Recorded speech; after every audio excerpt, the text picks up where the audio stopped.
Continuamos con más información, esta vez el análisis internacional de nuestro querido Alberto Ruscoliquier. Alberto, ¿cómo estás? ¿Qué tal, Santiago? Muy buenas tardes.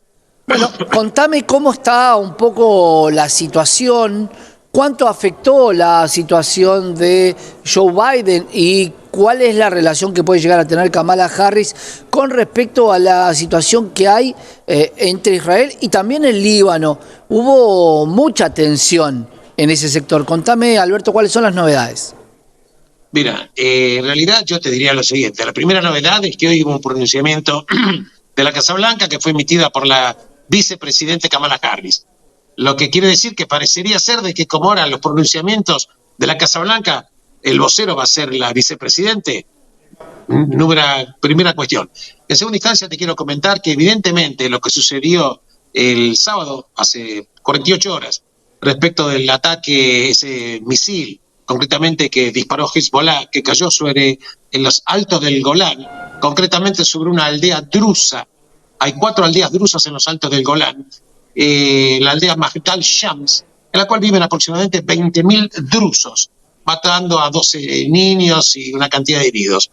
La verdad que cuando uno analiza los pronunciamientos de Kamala Harris respecto del pronunciamiento que ella tiene permanentemente respecto de Gaza, la verdad que no es una persona que acusa básicamente al terrorismo de una manera frontal, no es siempre se lamenta por las víctimas. Claro que hay que lamentarse por las víctimas, qué duda cabe, Santiago, pero como que él va lateralizando, por lo menos en la exposición pública que hace, que nunca se expresa directamente contra los movimientos terroristas que concretamente provocaron la invasión del 7 de octubre. Y esto lo comento porque evidentemente cuando la semana pasada estuvo el primer ministro israelí, Benjamin Netanyahu, estuvo reunido con el presidente norteamericano Joe Biden, también se reunió posteriormente en Florida, en la residencia Mar-a-Lago, con el expresidente Donald Trump, que eventualmente puede llegar a ser nuevamente presidente en el mes de noviembre, Claro. si finalmente consigue los votos. Lo concreto es que hay una diferencia respecto del pronunciamiento del enfoque que tiene la Casa Blanca, sea que sean los demócratas o que sea Trump.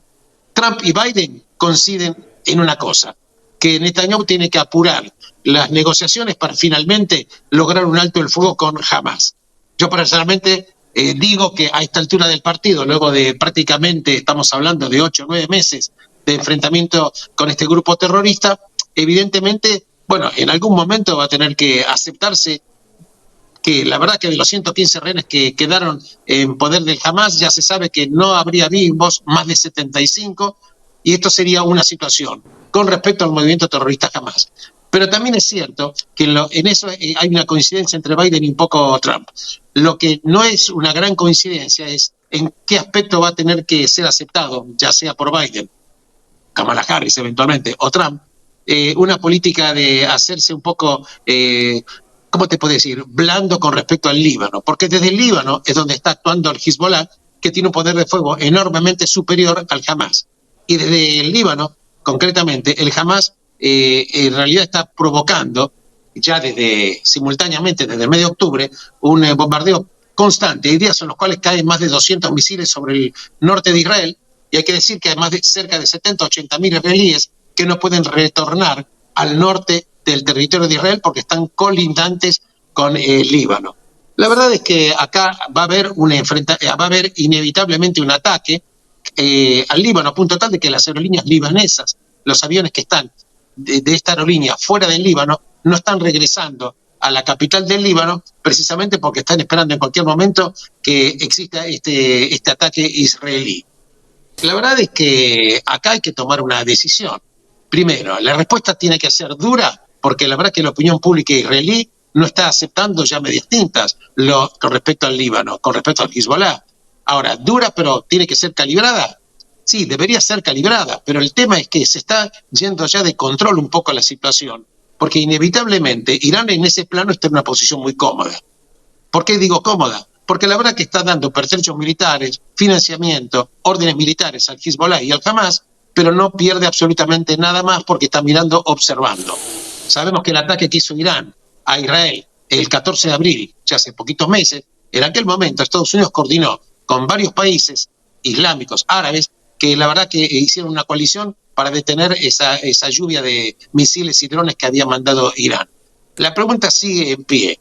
Si eventualmente llega a ser Trump el próximo presidente, eventualmente podríamos ver un endurecimiento de las acciones de Israel en el Líbano. El problema es que tiene una intensificación de la guerra en el Líbano, hacer una guerra masiva. Ya sabemos que hubo dos guerras en el Líbano con Israel, uno en 1982, otro en el año 2006. La del 2006 duró 34 días. Pero el problema que tiene el Líbano es que tiene una estructura ya tan destruida y tan deteriorada que si eventualmente llega a haber una guerra mucho más profunda directamente con Hezbollah, el Líbano corre el riesgo de desaparecer como Estado. Y si el Líbano desaparece como Estado, incluso el Hezbollah tiene un poder de fuego mucho mayor que las fuerzas militares libanesas, ¿quién se quedaría a cargo del Líbano? Hay que también pensar en el día después. Ya hay un problema con Gaza respecto de quién va a hacerse cargo de Gaza el día después. ¿Y quién se haría cargo del Líbano? Se está hablando, en el caso de Gaza, una coalición de países islámicos y árabes que tienen que estar inevitablemente en esta solución del día después, y también Israel, que necesita su tema de seguridad para evitar otro 7 de octubre en cualquier momento. Te digo que la situación en el Medio Oriente no está nada fácil. Yo creo que si Kamala Harris llega a ser presidente en Estados Unidos, Kamala Harris tiene un coqueteo demasiado, en mi opinión, demasiado blando y demasiado cerca de lo que es el ala izquierda del Partido Demócrata. Me refiero a situaciones con respecto a Bernie Sanders, ese enfoque de que, ese enfoque occidental del buenismo, sin entender qué es lo que está pasando realmente en Medio Oriente. Trump, cuando se reunió con Netanyahu, le dijo concretamente, y lo dijo para hacérselo saber a Kamala Harris, que las opiniones de Kamala Harris son una afrenta para el Estado de Israel, concretamente, a punto tal de que cuando Netanyahu dio el discurso en el Congreso norteamericano, Kamala Harris, como vicepresidente, no asistió a esa reunión donde el primer ministro de Israel dio la charla.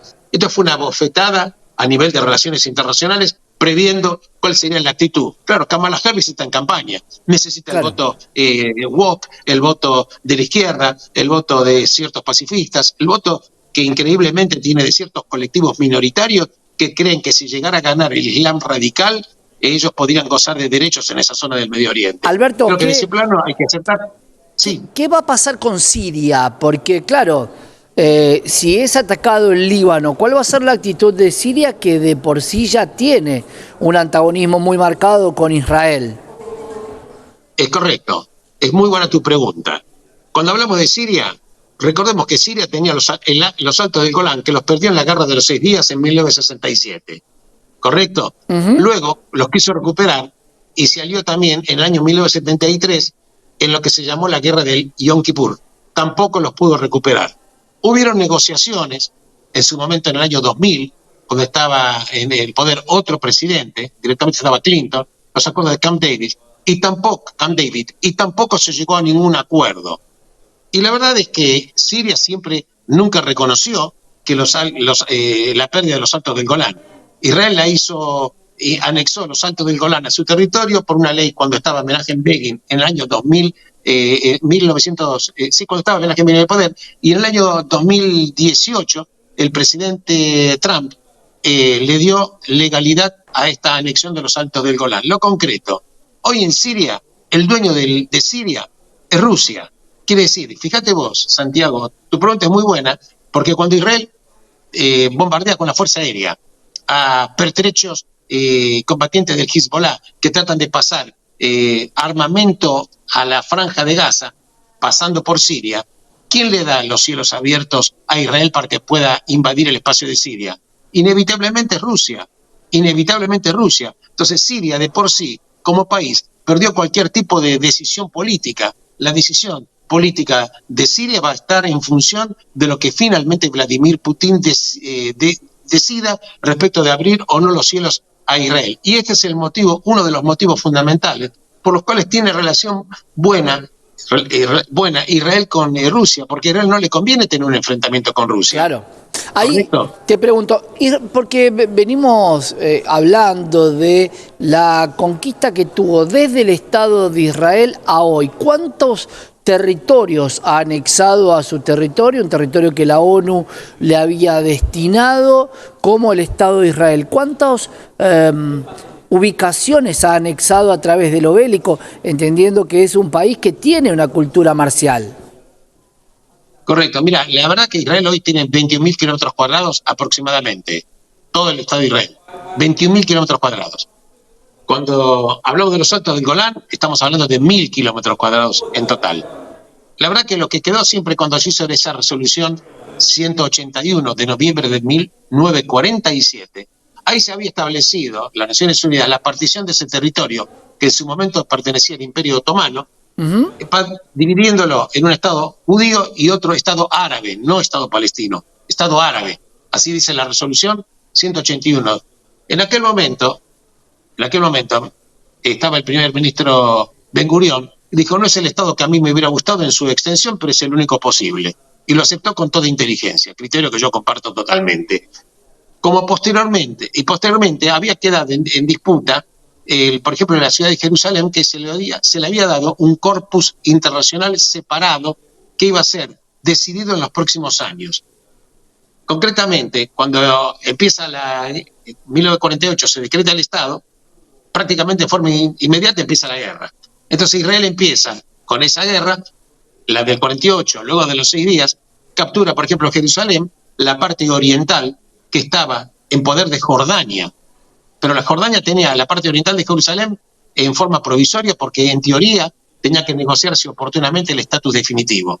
Y luego vienen territorios, que es lo que sería Judea y Samaria, los cuales eventualmente Israel en varias oportunidades hubieron acuerdos que estaban a punto de lograrse. En consecuencia, incluso las negociaciones de Oslo de 1993 con Yasser Arafat se llegó a un acuerdo, obviamente. Y por eso se hace que en aquel momento la autoridad palestina iba a tener, o el Estado palestino iba a ser tanto a la Franja de Gaza como Judea y Samaria. Finalmente los acuerdos de Oslo fracasan por motivos que exceden a esta entrevista, pero lo concreto es que ahora Israel estaría dispuesto, no cabe duda, en devolver seguramente 2 de las 3 áreas de Judea y Samaria. ¿Por qué te digo esto? Porque en 2 de las 3 áreas de Judea y Samaria no vive ningún judío, que son las áreas A y las áreas B. El tema es que el problema de la negociación es imposible porque ¿con quién se negocia? ¿Quién representa al Estado palestino? ¿Mahmoud Abbas? Pero no. ¿El Hamas? No. Entonces, ¿con quién negociás? Este es el problema. No hay con quién negociar. Claro, el tema es que viene Trump y dice, si yo llego a ser presidente, te digo lo que dice él, si lo logra o no es otro tema. Este tema habría que terminar de negociar porque hay que tomar medidas valientes y muy fuertes. Y Trump dice, y lo dijo la semana pasada, por eso yo tomé que Estados Unidos mude su embajada, por ejemplo, a Jerusalén, que es la capital de Israel, y también tomé la decisión de aceptar que Jerusalén sea la capital y mudar la embajada, y también fue el promotor, y en eso también tiene razón, que de los acuerdos de Abraham, que fue un acuerdo espectacular del año 2020, en la cual integraron países árabes que aceptaron el Estado de Israel y formaron esta paz. Y en realidad esto quedó interrumpido por el ataque del año 2023, porque estaba a punto de ingresar Arabia Saudita. Ahora, fíjate cómo se mueve el mapa político nuevamente. Arabia Saudita, por otro lado, lo que hizo cuando en junio del 2024, este año, vence el acuerdo de los petrodólares, no lo renueva. Ahora el petróleo se podría vender en otra moneda que no sea la norteamericana. ¿Por qué lo hace también? Y también entra y acepta formar parte de los BRICS, con los cuales los BRICS hoy representan más del 40% de la producción petrolera del mundo. Porque Arabia Saudita vio que la administración demócrata, entre otras cosas, no le garantiza la suficiente tranquilidad y el suficiente apoyo para eventualmente enfrentar a Irán en el caso que existe un enfrentamiento. Sabemos que un enemigo de Arabia Saudita es Irán por motivos no solamente ideológicos, porque la verdad que el régimen iraní lo que quiere es reproducir lo que en su momento hizo Gamal Abdel Nasser, que él hablaba del pan-arabismo, unir a todos los países árabes, aunque Irán, por supuesto, no es árabe, son persas. Lo que quiere hacer es un pan-islamismo que no abrazaría, por supuesto, a Arabia Saudita, que es un enemigo jurado. El Medio Oriente es muy complicado. Ahí, Alberto, la verdad es que... Alberto, tengo 2 preguntas para hacerte para la próxima, para que la vayamos pensando. La primera es, ¿cómo no? si se puede cuantificar el poder de misiles de Hezbollah después de lo que vimos.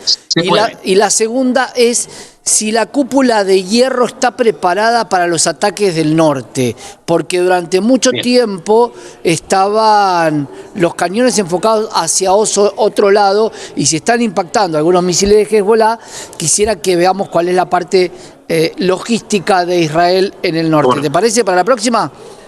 Me parece perfecto y te mando un abrazo grande. Gran abrazo, Alberto, que sigas bien. Alberto Rusco-Lequier contándote todo lo que tiene que ver con la historia, con lo actual. Pero la historia forma parte de los conflictos que tenemos hoy entre Hezbollah, Israel, Hamás y muchos países que están detrás de las decisiones de cada uno de estos pequeños países de Medio Oriente, pero que tienen mucho más peso en la geopolítica mundial.